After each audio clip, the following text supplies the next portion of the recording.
Hello, hello, hello. What's going on, everybody? Hello. Yes, I am back. I am back. The stories of my demise were over exaggerated. I am back. I am alive. I am well. Well, I'm not, I shouldn't say that. I'm not 100% back because I still have a little bit of this cough lingering on, but feel 100 times better than last week. So, welcome to All Knicked Up. Let me bring Ty in. Is Joe coming today? See, I don't even remember. He's a Tribe Called Quest. He's trekking right now. Okay.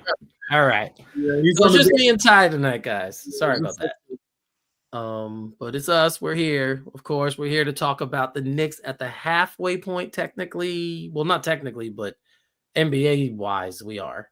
At the halfway point, the Knicks are at the All-Star break. They do have a game tonight. They play the Atlanta Hawks tonight. Game starts at 7:30 on MSG Network. This one is not national like last night was, where they played the Indiana Pacers. And, well, at least they were supposed to play the Pacers. I don't know what team that was because the Pacers did not look like they wanted to play, in my opinion. I didn't watch a lot of the game because I had it on, but I was kind of doing other things. And from what I did see, it didn't seem like an inspired performance by them. They had a couple of runs at one time and they cut the lead at one time, but I never thought that the Knicks were in trouble in that game. But there was an interesting thing that happened during the game, and you talked about it, Ty. We talked about it a little bit today with Jalen Brunson.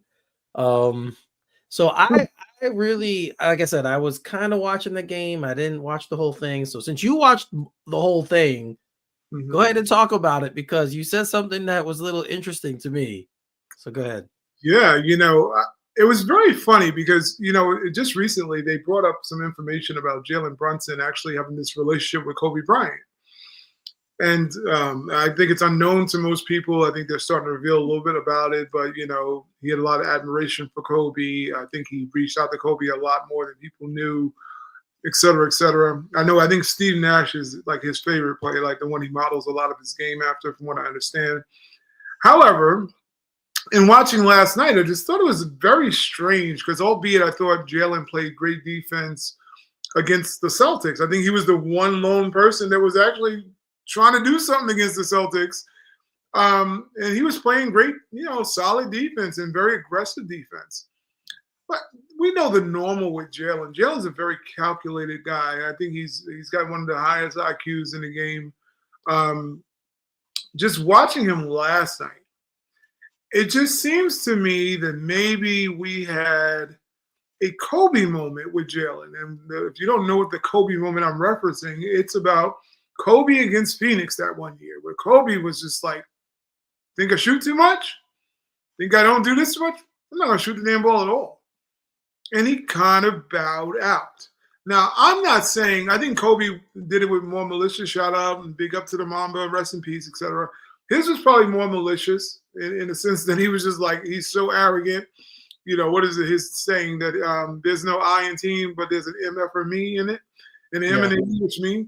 So I think Jalen may have pulled a little bit of a Kobe Bryant. In this essence, he went out and had some of the silliest fouls I've ever seen trying to play something he doesn't normally try to play. He's a strategic defender as he looks to get the charge in the lane, pick up some, fouls against other players in a very crafty way. But this aggressive version of Jalen seems like a guy to me who was trying to foul his way to the bench. And I'm thinking that maybe it was an ode to, well, you guys didn't show up last time. I was out there battling my butt off. You guys got something to prove. I don't got nothing to prove. You guys wet the bed against Boston because Jalen was the lone assailant. When you look at that game, he was the Yeah. only one who seemed like he had some vested interest in the results. The Knicks came out very lackadaisical, not inspired after getting their arse. They stomped in the first game of the year. You would have thought they would have came out with this fire and desire to win. I don't care if Mikal Bridges is not playing.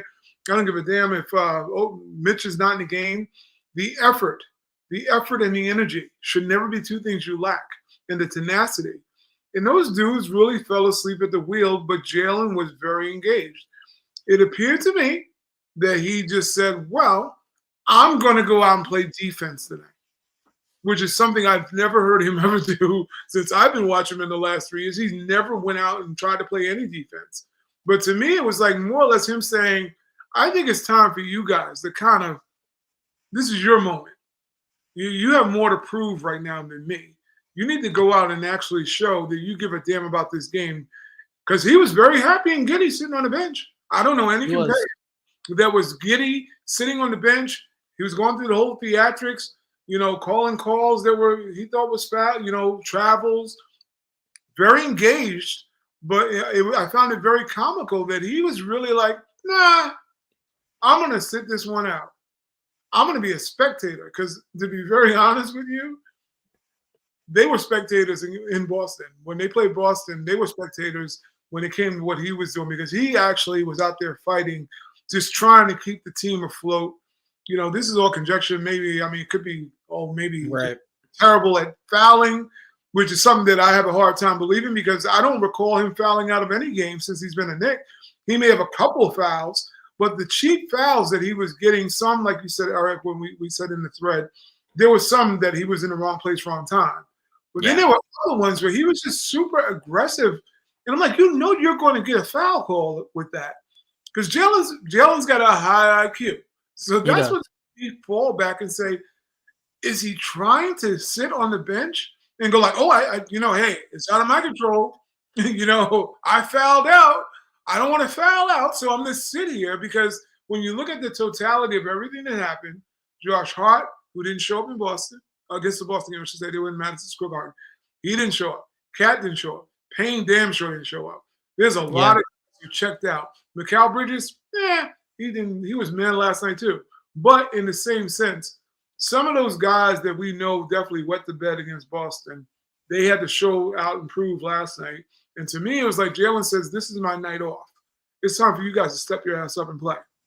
That was my theory about when watching it because I was just dumbfounded with the mindlessness that he's never played with before. And all of a sudden now, it looked like he was somebody who never played defense, didn't understand the game. And he did a Julius Randle kind of foul, which I thought was kind of weird. When Julius always looked like he wanted to tackle the guy? He didn't understand how to not be overly aggressive. So it looks like he's like, oh, I'm playing for the Eagles. He went to go try to tackle somebody. Whereas now, Jalen's never had that type of game, not that I've ever seen, and it was an outlier, which made me think maybe Mr. Brunson, the brains of the joint, decided that he was going to say, let's teach these guys a lesson about being competitive. It's interesting that you said that because like I said, I didn't really pay attention much to the game last night. I watched bits and pieces of it. But when I remember tuning into the third quarter, when they said he had 5 fouls, I'm like, in the third quarter? Like third quarter, 5 fouls. I was like, all right, well, something's up. And then he didn't play much longer really at all after that. Like he didn't really play. I don't think he played another minute the rest of the game. So you wonder if it's him and maybe the coach too. Maybe Tibbs was kind of said something to him as well. Like, you know what? Maybe, play, but play like, you want to be taken out of the game or something like that. And then let's see how these guys respond.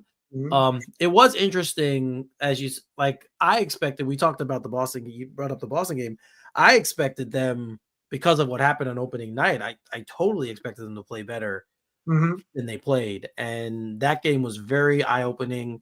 It was one of the few games this year where, they did come back a couple times and they did make it competitive a couple times.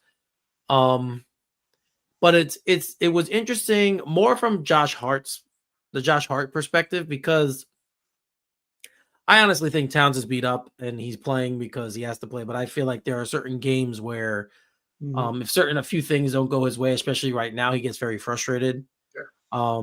But with Hart, who always just seems to bring it, he always has he always has it, his foot completely down on the gas. He plays that way all the time, Mhm. and he was terrible that game. Like that is the worst game I think he's played as a Nick, Mhm. and it was just very interesting to see. And for a lot of reasons, or for all intents and purposes, he's kind of the heart of the team. Like when he gets running and going, the team seems to feed off him. And he just was flat that game, making stupid turnovers. Like he was so terrible. And I mean, let's be real. I mean, Boston's a good team without having the turnovers. Once you start turning the ball over and you give them more shots, and again, the bugaboo of the 3-point line, defending the 3-point line came up. Mhm. Um, the Knicks aren't a good 3-point team. They're last in the league. Okay. So remember last year when Thibodeau kept pointing to it, and I said, yeah, but they're giving up all these shots and teams are just missing them. Well, this year they're not missing them. That's Mhm. the difference. That's Yeah. the main difference. The volume is there, but they're hitting them this year. And even in last night's game, there were a couple of times I noticed where the Pacers had wide open threes and they just missed them. Dismissed them. Like so that'll continue to be a problem. It's going to continue to be something that we see. And when teams have good nights from there, a lot of the games the Knicks have lost this year, that's been the reason. It's been the 3-point line. Big time. So, all the things like everything you brought together, everything we talked about, the Boston game, we talked a little bit about the Indiana game last night. The Knicks did make shots, like you said. Hart was fantastic. Towns was fantastic. Um, you know, And like I said, they made the shot and they were able to win a game where Brunson basically was a non-factor. Um, but all these things kind of leads me to this question. So at the break, what have we learned? What Mm. have we learned so far about this Knicks team? So I brought up a couple of topics. Obviously, the 3-point defense that we've known. So we didn't learn that. That's something we've known. It's just kind Yeah. of worse now. But is there anything you can think of over the first half of the season that you didn't know coming into the season, and now you're kind of like, oh yeah, that's a cool thing, good or bad, doesn't matter.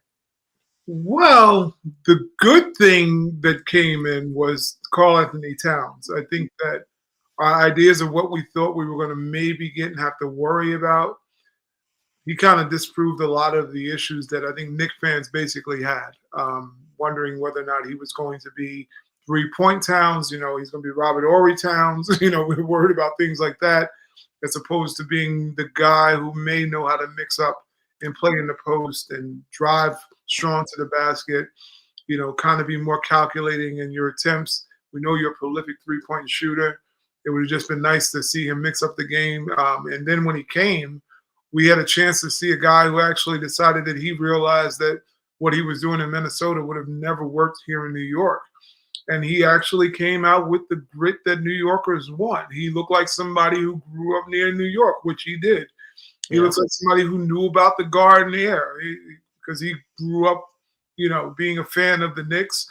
His father having tried out for the Knicks at one point, they gave him an opportunity. His mom, rest in peace to her soul, she was a huge Knick fan. Going to the Garden was everything for Karl Anthony Towns and his family. And I think that resonated well with him. I think he got the memo before coming here. All the question marks, he realized the little whispers that were going on about what kind of player he was. His toughness was definitely in question.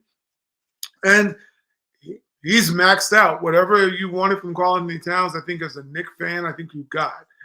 With that being said, also, I think what we're kind of realizing at this point of the season with him now missing something, which is the prolific scoring, we're left with what kind of players Karl Anthony Towns. I always say my rule is, what are you doing when they take away what you're great at?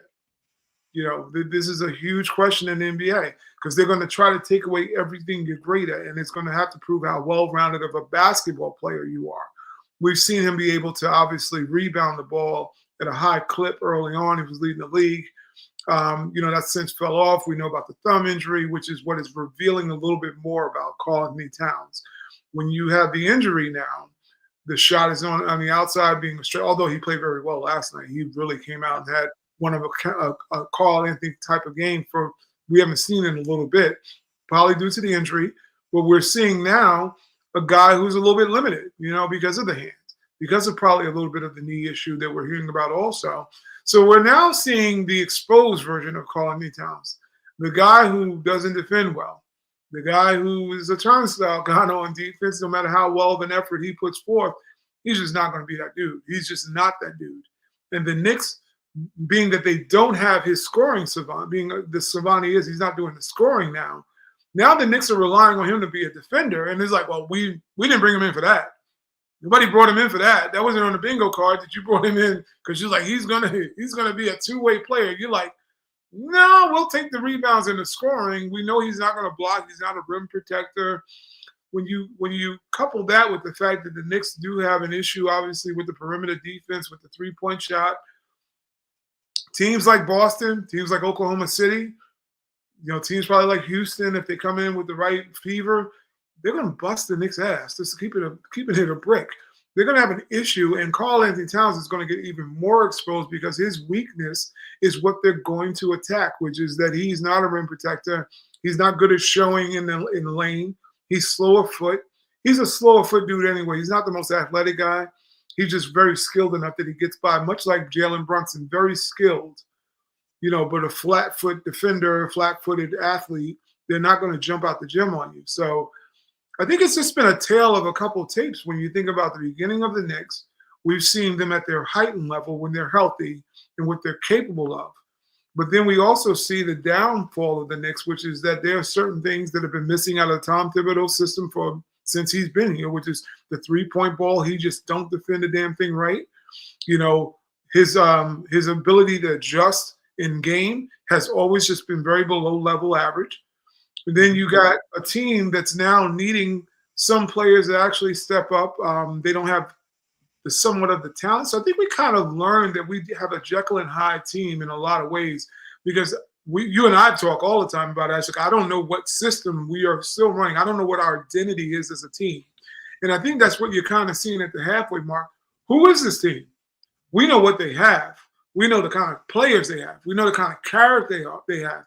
But what are the Knicks hanging their hat on? Because if it's not going to be on defense, then it has to be offense. So the big question, Eric, that we always ask is, well, what the hell is the offense? Because if the offense needs to be the biggest weapon on the Knicks, what the hell are we running every night? No, I mean, that's kind of the thing. And we kind of brought this up and we've talked about it. And I know I've said it on the show as well, is that the talent the Knicks have now is more offensive based talent. Like, you could tell me all you want about Bridges and his and Anunoby's perimeter defense. We've seen flashes of that. We have not seen that consistently. So what we have seen is in both of them is the ability to score and make shots. So whatever the coach is saying, if the coach is still in there preaching defense and preaching, we need to be better defensively. Well, first of all, maybe you need to change your scheme a little bit so you defend the modern NBA three-point shooting, which is the key part of the defense in the league nowadays. It's not defending the paint. That's number one.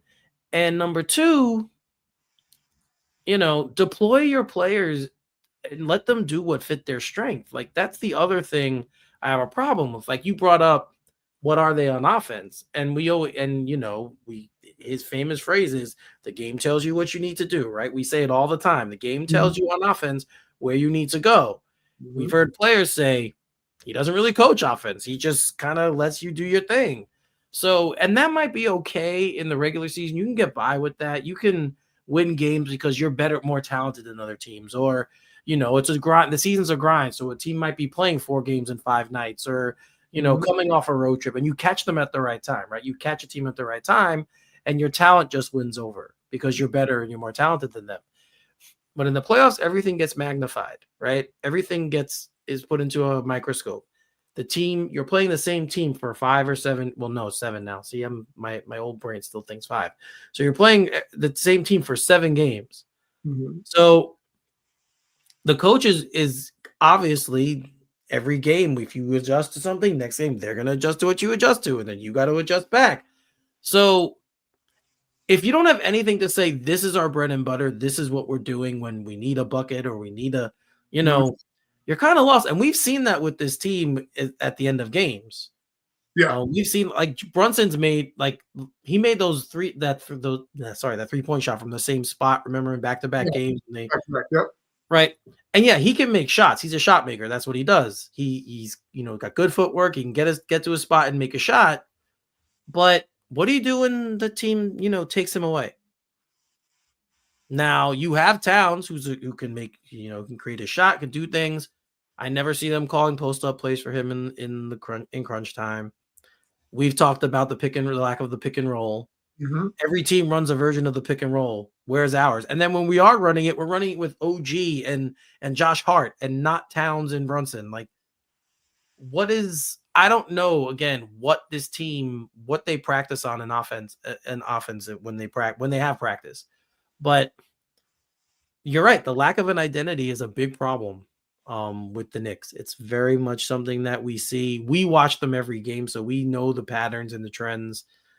And that's something that we're going to have to see them improve upon or figure out, because there are some other things um that I think we've learned a little bit this so far this season. Hmm. Uh one of them is, at least something that I saw, at least that I've noticed, is that Josh Hart's a bit of a big mouth. Oh, Um that's saying like right? Like I say it all the time. Like he's gonna have to. I didn't see this in the past. Like I don't remember last year him talking as much, or when he first got here. But yeah. this year he talks a lot, and he talks to the refs, and he complains a lot, and he never fouls anybody. Like God forbid you call him for a foul. He's like all the time. Like what do you mean? I didn't touch him. I didn't do the. And I think part of that could be because he feels the Knicks don't get the call, so he's gonna point out when that happens. Like they get fouls on them all the time, but they don't get them. But he's a big part of the team. Big time. And right. And if you're in a game where he, flies off the handle and gets thrown out, well, you're not gonna have him, right? Um, so that's something I learned that I didn't know before the season began, that how much he complains to officials, but it's Yeah. become a thing for me with him. That's one of the things that on the bad side that I've definitely noticed. Um, one thing that's been confirmed is, and I jokingly said this, but we said OG averages 50 games a year, right? That was his average, or 55 games played a year. Yep. And he got hurt in the 48th game, and he's been he's been hitting so hard, PTO days. He's going to put in his PTOs. right? So, I mean, it was just kind of funny when it happened. I looked at how many games they had played. I'm like, oh, it's time. Right about It's the time, time. it's time to come out.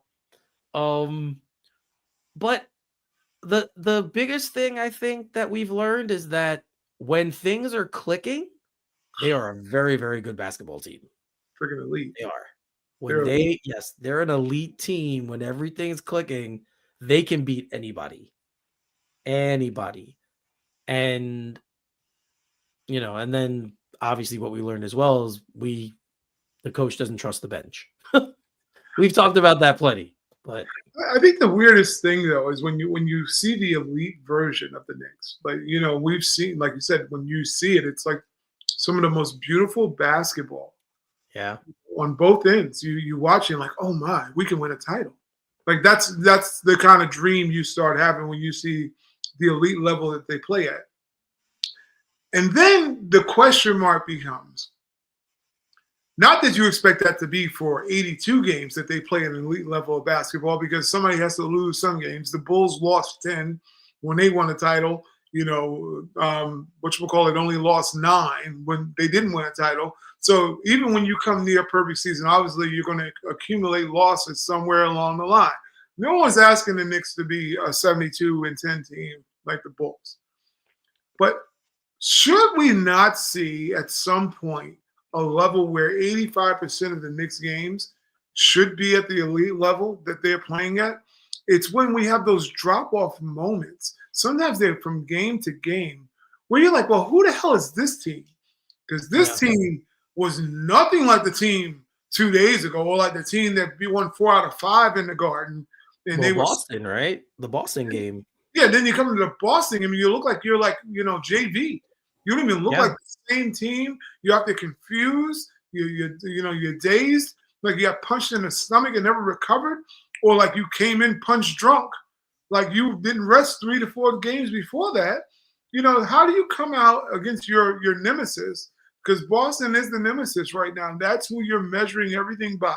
You can't measure by Oklahoma City. You can't measure by Houston. They're not in your conference. To get to the Golden Goose, you got to slay the beans up in Boston. That's who's standing in your way. I don't buy Cleveland being that team as much as I know they're great. The acquisition of it does make them elite. Don't get me wrong. Did we freeze? Did I freeze? No, no, you're there. Oh, I think I froze on my end, maybe. If so, I'll come back in. But needless to say, that's one of the things when you look at that kind of team. I think I might be frozen. I'm gonna log out. I'm gonna come back because I don't even see myself moving. All right. All right. So I think yeah. Yeah, I think it's me. I'll be right back, peoples. Okay.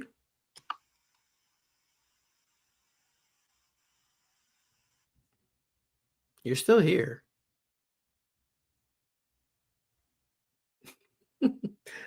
All right, so I think I know where Ty was going with it. With what he's talking about. He was talking about Boston obviously being the team that the Knicks need to defeat. They're the defending champs and defending Eastern Conference champs. So why are we seeing inconsistencies and why are we not getting their best effort when they play a team like the Celtics? How can you have a game like that? Like, how could that be your down game? You understand a letdown game when you're playing a team that's lesser than you. And we've seen that this year too. Obviously, the Charlotte game comes to mind. The Detroit game comes to mind. There have been times this year where the Knicks, if you want to say the Laker game, even though the Lakers obviously have LeBron and, they have formidable talent, the Knicks probably should have won that game and they lost it. So there are times where the Knicks come out and they just don't look like the team that can win a title.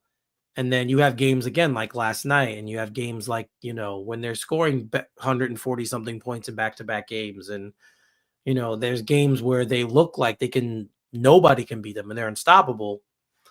And the consistency has to be something, especially against the good teams. Like, yeah, you're supposed to beat the bad teams, but especially against the good teams, you have to have that consistency.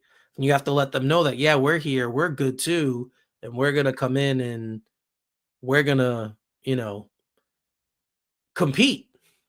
It's really about competing. When everything is the same, it's really about competing.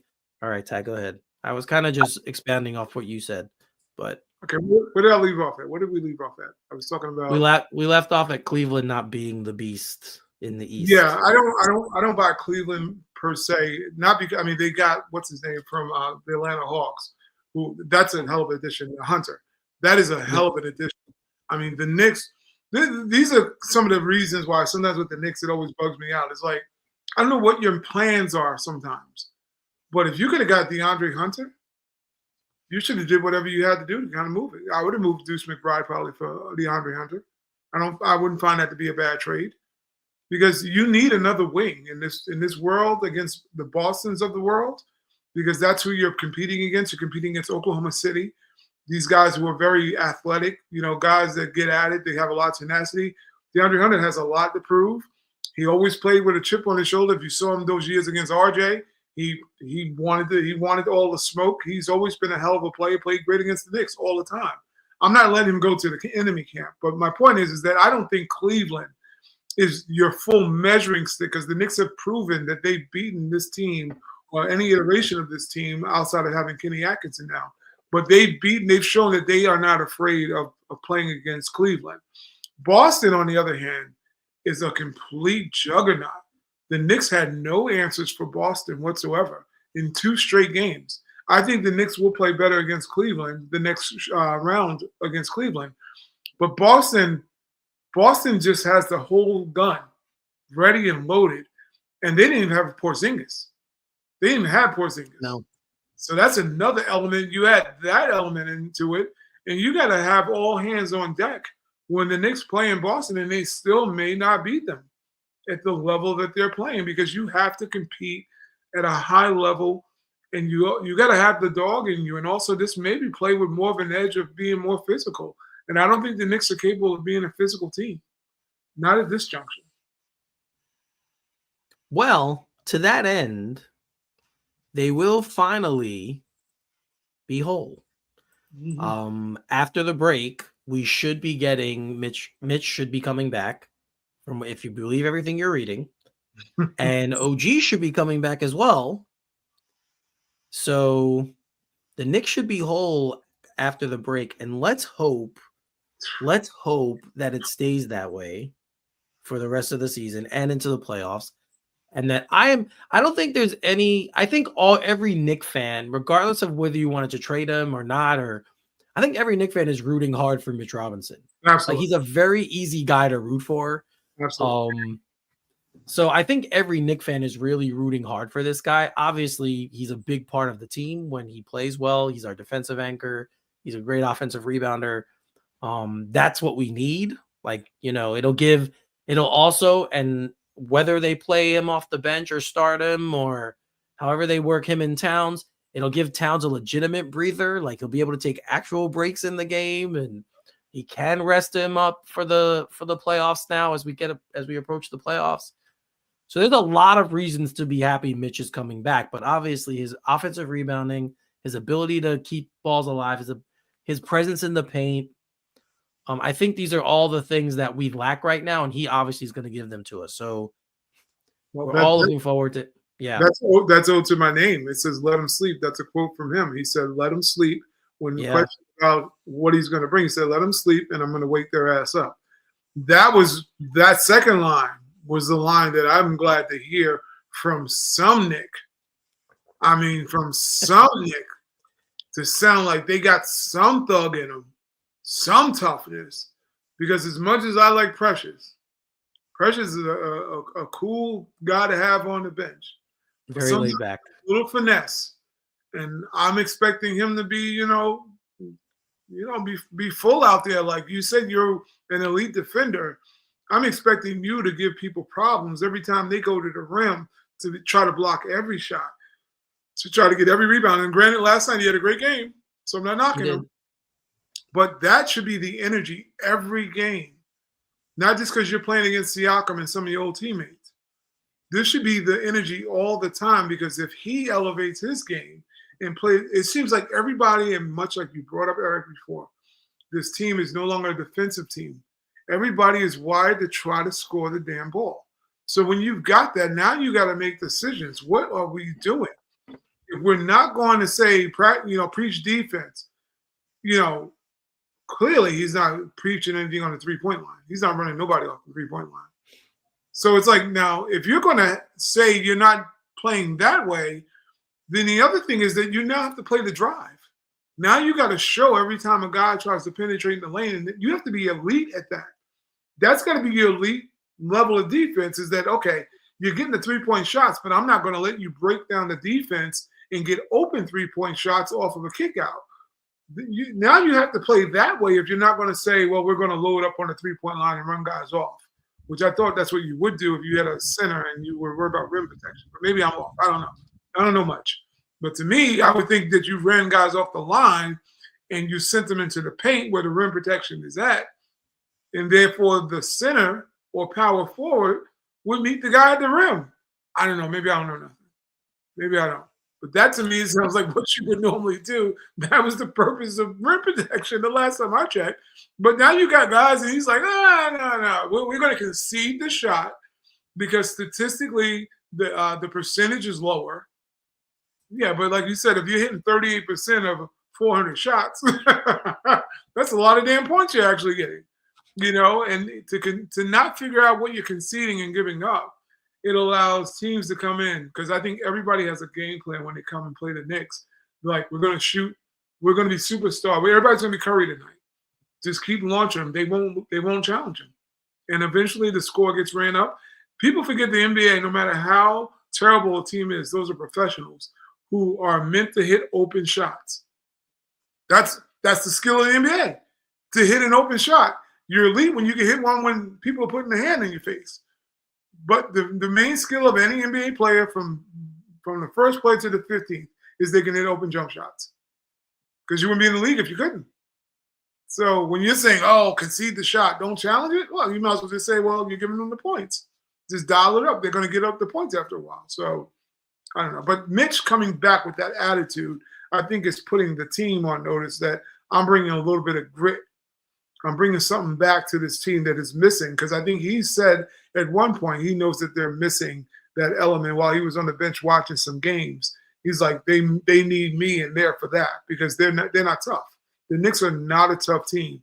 You would think OG would be, but we know what we think about OG. OG has great impact on winning, but he's got a little bit of charm in him. I hate to say it. He's got some charm in him. So that's an issue He there. does. You know, great defender, but it's more opportunistic defender. He's an elite opportunistic defender. Like when he can get you steals, he can block shots, but I think the physicality that you might think he would be bringing, looking at him, he doesn't bring that, in my opinion. So, Mitch, welcome back. No, and it's something I've said, and I said it to you. Like I think OG has a naturally strong. He's a naturally strong guy. Like you look at him, he looks naturally strong. He looks like he's in shape. I personally, because of how much he falls down and how tired he seems to get so fast, to me, I don't know how seriously he takes his conditioning. That's something that just because of things I know that, like, his core is terrible. Exactly. Like I was just about to say, like, what's up with his core that the man, like, it doesn't take much to knock him down. I feel like I can knock him down, honestly. You probably can. Right? Like, what's up with his leg, like his leg strength too? Like, what's up with his lower body strength? Like, what's up? If there are things that you're not good at strength wise, you can fix them and work on them and get better at them. And just from how he seems very aloof, how much of a jokester he is. And again, these aren't bad traits at all. I'm just saying, from the outside looking in, when I watch games and I see these little things pick up from a physical side, and then the fact that he seems to get injured very quickly, like something that might be like a bump or a bruise for some guy, for him it's like an injury and he has to be out for a while. We also heard that he doesn't like playing through injuries, or he doesn't like playing unless he's 100%, or all this other stuff. We've heard that in the past about him. So these are little things about this guy that I'm hearing, and I'm like, you know what? You play good defense and you're a good defender, but I don't know if I'd call you tough. No. Right? No. Like that's the thing with him that I kind of have a problem with. But you're right. Like out on a whole, I think Brunson's tough. Yeah. I think obviously Hart is a tough guy. I think Towns is tougher than people thought. Yeah. And then Mitch, Mitch is a tough guy. Everyone else on the team, no. And you know what's funny about when you bring that up? Because I don't want to say the Knicks are all punks, because they're not punks on the Knicks. No. It's about the physicality of the Knicks and where we are. And if you're going to be honest about this team, like you said, I think Deuce McBride is tough, a tough guy. Like I said, Hart, Brunson, Carl showed it, Mitch is showing it. Here's where we're missing it. Let's just bring them out, as that song said, bring them out. The real issue is on them damn wings. We want to talk Buffalo Wild Wings, Wingstop, whatever you want to say. I don't know, the Chinese spot that got the fried wings. I don't know what the hell you want to call them. Bonchon. Yeah, Bonchon, made me hungry now. I need some Bonchon. Oh, y'all don't know about that? Get a life. Seriously, Bonchon is the truth. Bonchon is lit. But we don't got Bonchon. We got like them little things, them little Tyson ones that you kind of got to put in the air fryer for 400 hours to get them crispy. That's who the hell we got on the Knicks. You want to call out somebody? Let me drag out 2 wings that have got feathers on them damn wings. Because them wings that we have that were supposed to be, as Joe and I talked about, those Doberman wings we thought we were going to get, those are the soft ones right now. Look, McCall's come around. Not knocking him. He has come around. He has a game. I bigged him up the last show. His game is there. I big up OG. He's in packs winning. But let's keep it really a buck. What we're missing is the grittiness of what we thought those two guys were going to bring to the table, which is that nastiness that we wanted to be like a Derek Harper or like a John Starks type or Mason type. We were expecting them damn wings, not a broken wing. See, these wings got little cracks in it, and then they duct tape them up and like, oh, fly to friendly skies. Yeah, yeah. We were expecting some ghost pepper wings, and we're Yeah, getting some mild wings. yeah. I don't taste nothing because that's what the Knicks wings are like. I don't taste nothing. These are the most blandest COVID mouth wings I've ever had because they're not bringing the damn fire that the Knicks fans, whether you like those guys or not, we expected to have the damn Dobermans out. And these wings have been a little bit disappointing. You know, this is when you get the 10 piece and, they all flats, I guess. They ain't got no drums. They all flats.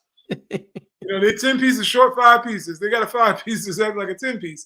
Because if those dudes were actually showing the kind of toughness that Brunson shows, the kind of tenacity that Hart shows, even the grit that Karl Anthony Towns is showing, we're watching those guys disappear sometimes some night. Like, oh, was it my turn to defend? And tally ho. Like they're a cartoon, tally ho. They're just letting everybody go through. And it's like your job, now maybe this falls on Thibodeau, I don't know. But someone should have started the memo at the beginning of the year. Now you heard me say it, I'm going to keep stomping the yard. This is Brunson and Towns' team. That's the offense. You other dudes get the hell and fall in line. Because your job is not to be one of them. Your job is to be one of them when one of them is out and injured. You can beat them when they're not in the game. But by the time one of those dudes is in, when them alpha mutants is in the game, those ones, when you got, I've been watching a lot of X-Men recently. You got Magneto, you don't go get Jubilee. I'm just trying to say, you're Jubilee, and that's Magneto. When Magneto's in the game, you're not Magneto. You're not Professor X. You're not none of them people. When Professor X and Magneto in the game, shut the hell up and fall in line and be in the X-Men school, the Xavier school for mutants. Because you're in the school, you're not the teacher at that point. The problem is that people like OG and people like McCall have in their mind that they are doing what those guys are doing. And the job is that, no, you are 3-and-D players when these alphas is in the game. Now, when they sit, you have every opportunity to be a star. But everybody, the pecking order on the Knicks, whether people want to talk about it enough, is an issue because we are not seeing defined roles. Because we heard it from the beginning of the year from me. Why are we featuring OG? Like he's a star. You got paid a lot, but you are not that dude. Sit your ass down before I make change. That's what you should be doing. Yeah. And this is something we talked about. Like I said, I think part of with OG is he's trying to justify the contract.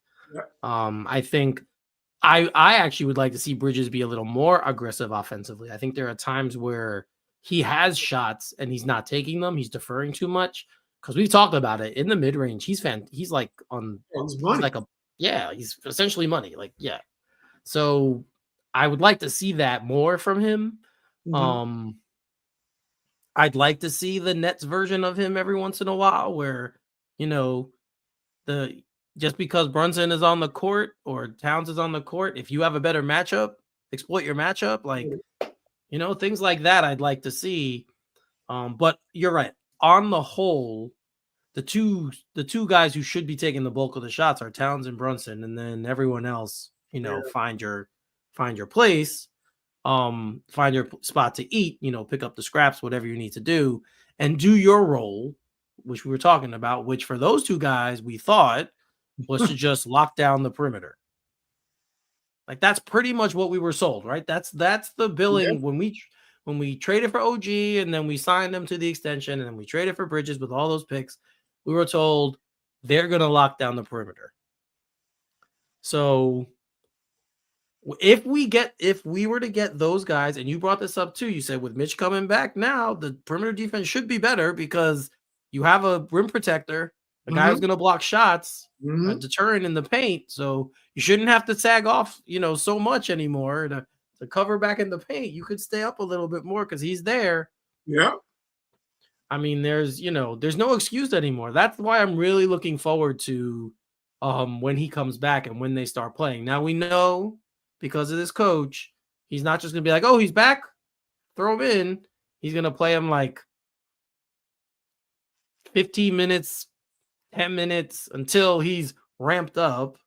Yeah. Um, yeah, like there's a process, but yeah, I'm ready. I'm ready for this. I'm ready to see everyone together. By the way, the Knicks are winning 8-5 if anyone is concerned. Um Well, they should beat the Atlanta Hawks without, once again, DeAndre Hunter's not on their team. He's always a nemesis of the Knicks. Um, and I think they traded Bojan too, didn't they? They traded him. He's no longer on the team. Didn't he go did to? they? Where did he go? Did he go? He went somewhere, didn't he?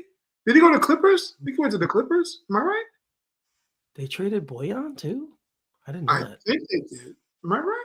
I'm telling you, dude, last week because I was feeling like crap, I was totally checked out on a lot of the stuff that happened. Yeah, you're right. They traded him. He went to the Um, Clippers. To the Clippers? yeah. No, he should have went to They have Sacramento. Dyson Daniels though. Dyson's a nice player. New Orleans dropped the ball in that one. Lord, Yeah. there's a lot of terrible. There's a lot of terrible GMs out here right now. The NBA is a bad product right now. I know we've harped on that with the load management and the Embiid situation. But man, you think about a guy like Ben Simmons has got another contract. It's like the punishment should have been he didn't get no job in NBA. And So, he got like this. They made like a big deal about it. and what's his They name? made it. They extended also Bi up in Toronto. That dude's getting like $40 million a year now. And it's like, what the hell is the NBA? What? What in what world would you give Brandon Ingram that kind of money? I mean, granted, I've always been a fan of his from afar when he was playing an elite level. Like, you're like, oh, this guy's promising. He's looking a little bit like a light version of, I mean, literally a light version, both in skin and in arse, of Kevin Durant, because you saw that kind of potential from a wing from him. But he fell off for the last 3 years. There's no way in hell I'm giving him that check. Yeah, talent wise, it's not. Talent wise, it's not an issue. Like talent wise, he's worth that money. But injuries and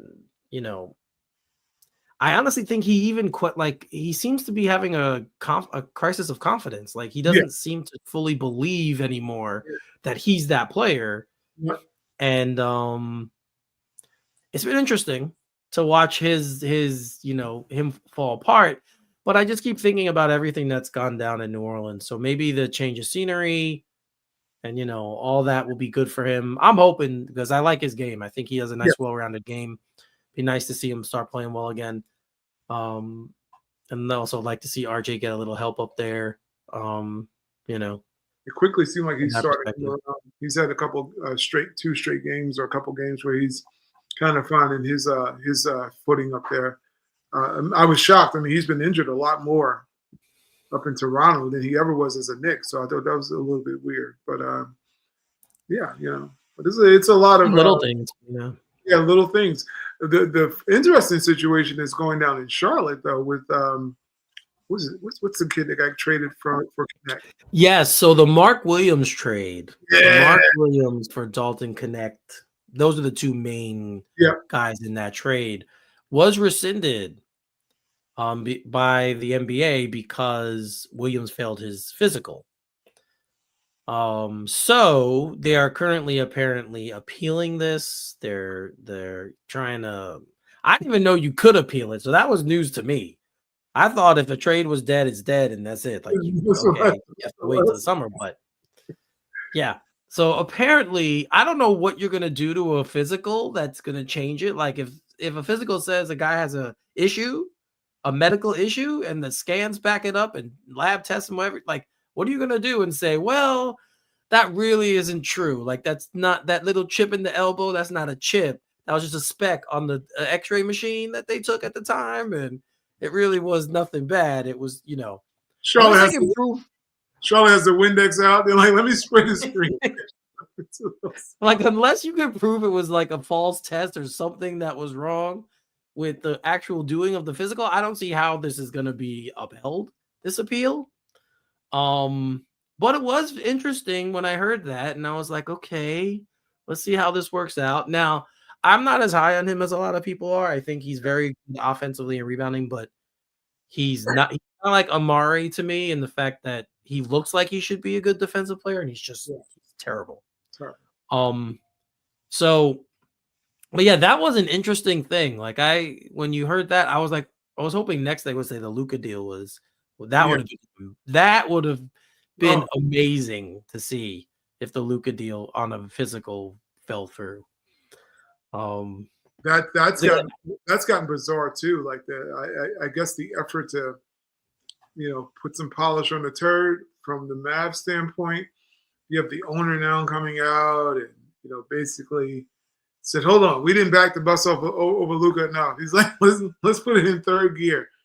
He backs it up and is like, "Let's run over his ass again," because they've really are trying to make sure this guy's credibility is shot forever. When comparing him to the greats and how hard they worked, and basically saying, "Hey, you know what? He's not one of them. He's not Jordan. He's not this guy. He's not Shaq." It was bad when he said Shaq because Shaq has never been in shape past Orlando, but that's another story. I was like, are we talking about Orlando Shaq or Shaq's whole career? Because clearly Shaq was not in shape. Luka can learn a lot from Shaq on how to find a buffet. They were not in shape. He was not an in shape player. Had he been, he probably would have had 9 rings. To be yeah. really honest, talking about the guy who would have been probably Bill Russell, like it would have been Shaq. But my point is that they're just trying to discredit Luka all the way. I don't know. I mean, maybe some of it's earned or deserved, but it's just a dynamic that's going to be ugly in free agency for Dallas also.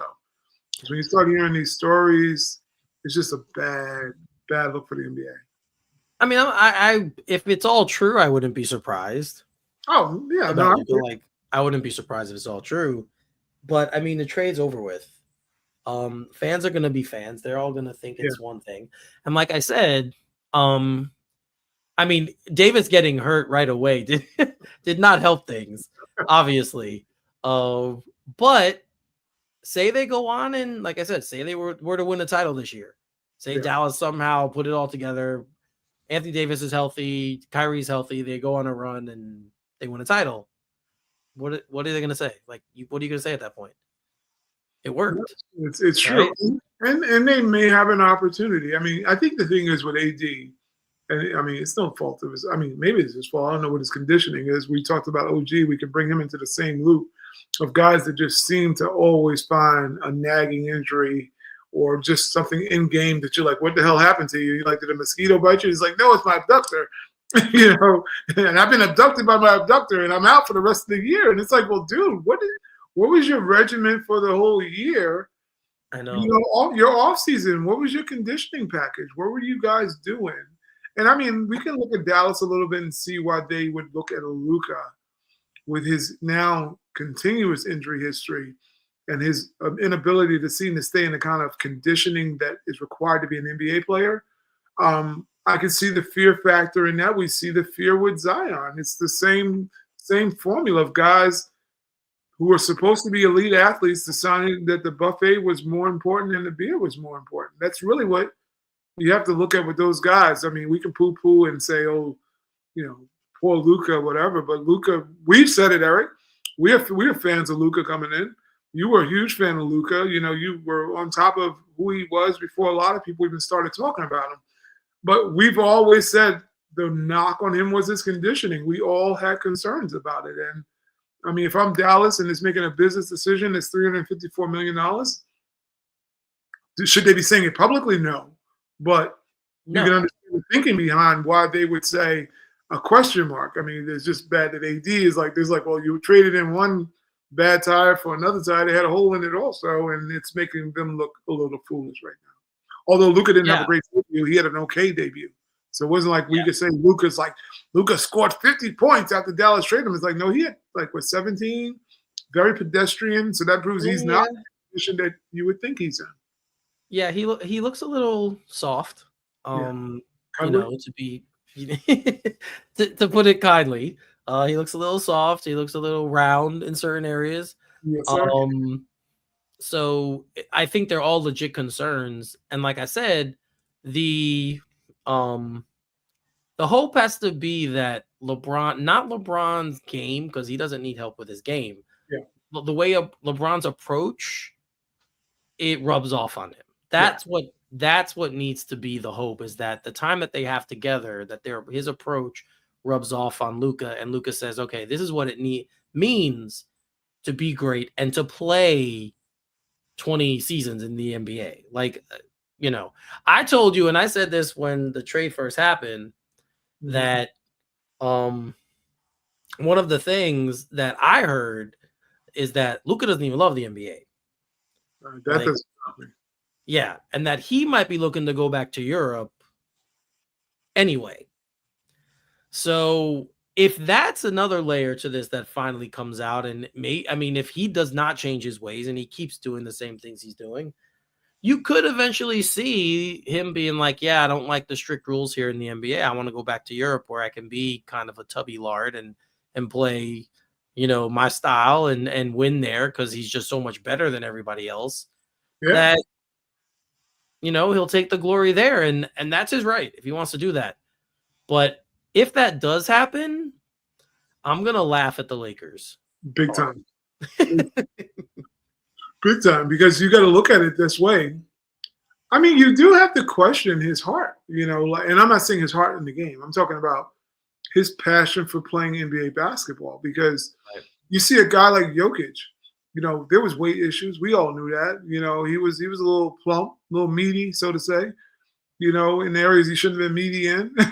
But he decided that he was wanting to win a title in the NBA, and he took it serious and took his conditioning serious, and he's been the MVP multiple times. He's won, obviously, a finals matchup, obviously, a championship. So he took himself serious. The thing I look at with Luka, and I was laughing when you brought up about LeBron. Now, LeBron should be, for anybody, the conditioning, Right. template for anybody in the NBA. The guy who obviously, we hear the story, he's been in the league for 50 years. He's doing it at 50 years. LeBron James, you all this, whatever. Anyway, you all the fluff about him, but he is in great condition for his age, obviously. We don't know if it's aided by any extra enhancements. We have no clue. However, we are looking at a guy who's obviously taking care of his body. When we look at Luka, I'm just of the mindset that Luka may not give a damn about LeBron, because I could see that happening. Yeah. Like, Yeah. who? I'm listening to you, because I think Luka is probably looking at LeBron like, you're not that damn good. You're not that damn good. I'm better than you. Because could you not? Kyrie did that.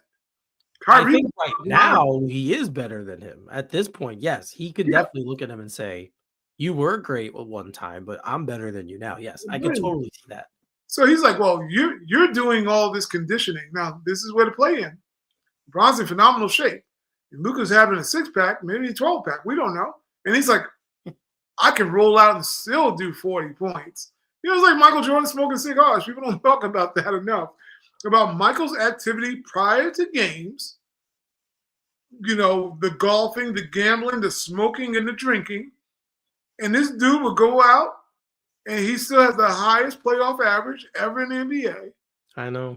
He was smoking cigars and still way better than every other top 50 athlete during his era in the NBA. And everybody don't know the statistic. I'll tell you.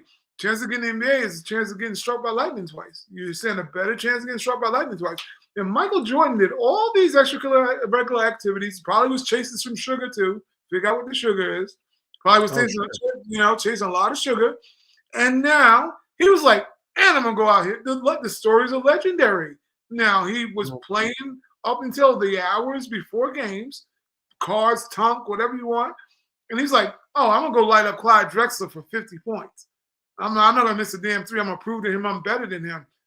So when you got a guy like Luca, who's probably drinking after and before the games, and he's like, "Well, Kawhi and Paul George couldn't stop me, and I was drunk." Literally, he can maybe make that manifestation and say, "Look, I'm elite and fat."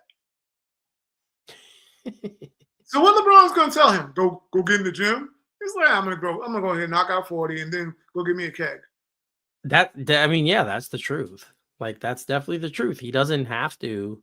Um, Now, where it would benefit him is later in his life, right? He's still Yeah. young. He's only in his 20s. Mhm. So where what LeBron could say, and if he wanted to, is be like, look, yeah, now you're fine, but 10 years from now, Yeah. you're gonna be fat with blown up knees and whatever the Yeah. case may be. Like he could say that's what he could try to imply that on him and just let him know, like, hey, for your longevity, Yeah. it's gonna be better for you. But you're right, he doesn't seem like the type that listens, because I'm sure we know people have told him this in the Yes. past. We've Absolutely. heard about it.